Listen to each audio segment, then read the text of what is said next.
ما هو الإسلام؟ استسلام لله بالتوحيد، انقياد له بالطاعة، البراءة من الشرك وأهله. ما هو شروط لا إله إلا الله؟ علم، يقين، قبول، انقياد، إخلاص، صدق، محبة، كفر بالطاغوت. ما هو شروط محمد رسول الله؟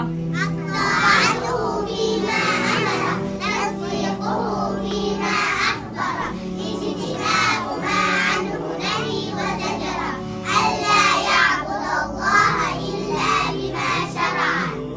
أسماء أبناء الرسول صلى الله عليه وسلم. عبد الله والقاسم وإبراهيم.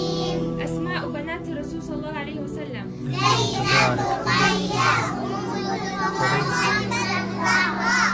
أسماء زوجات الرسول صلى الله عليه وسلم. خديجة وسودة وعائشة.